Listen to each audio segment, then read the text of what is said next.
Yeah, we got a little job in the machine shop tonight. Guy's got a bulldozer part, just needs a little machine. I guess there's a spline yoke that's just a little bit worn out, and enough to make the seal leak. And the new yoke is a ridiculous amount of money, and it's a Komatsu, so it's it's on back order. Going to be months if he did want to pay for it, and a whole lot of money. So anyways, he thinks he knows what he needs. I can just make a little extra clearance on the big washer that clamps it on, and he thinks that'll take the wobble out and make this leak go away for him so he can get back to work with it. So I just gotta throw it in the lathe, and if all goes well, it'll be a quick thing. I just cut a little clearance for him, and he'll be back in business. So we'll give it a try. We'll see how it goes.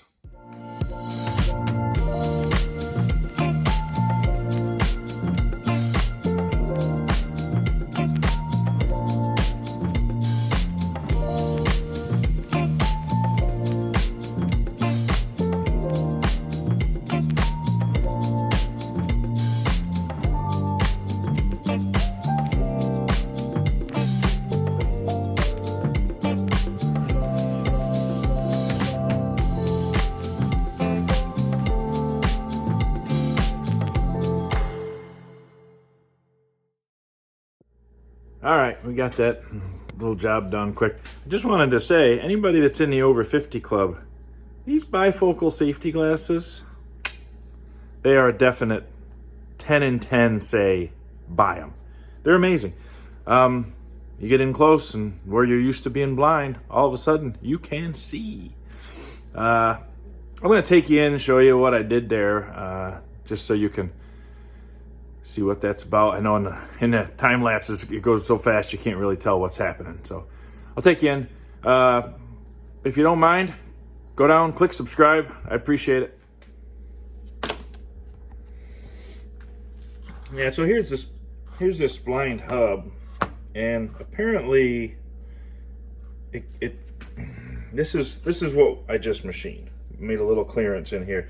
This used to be just flat because it goes on there and just tightens right tight against the end of the shaft, and that O-ring seals. There's a shoulder on the end of the shaft, and it was leaking a little because it wobbled some. He said he could wiggle it with his hand. So what his plan is, his hope is that if he can, I made a little clearance, which essentially will let the shaft poke through a little further. So he's hoping that when he tightens that thing down tight against the end of the shaft now, it'll push this yoke on a little bit further and tighten it back up against the bearing where it's supposed to be, because something or some combination of things is worn just enough to let it have a little bit of clearance that it's not supposed to have. So I don't know if that's going to work or not, but that's what he wanted, so it's easy enough to try.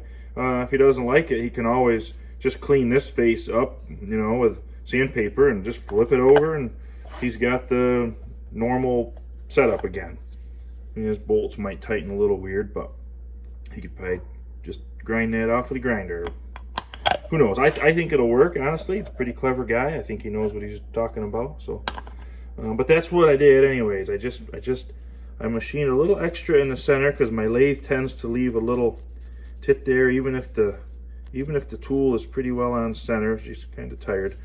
But yeah, I cut 25 thousandths deep out to the diameter of the shaft, and so basically it left this ring, which will be a little, be proud now, and it'll push this a little bit tighter onto the shaft, and he thinks that's going to get him up and running. So we keep the stuff out of the junkyard. That's the goal, right? We keep the old stuff going.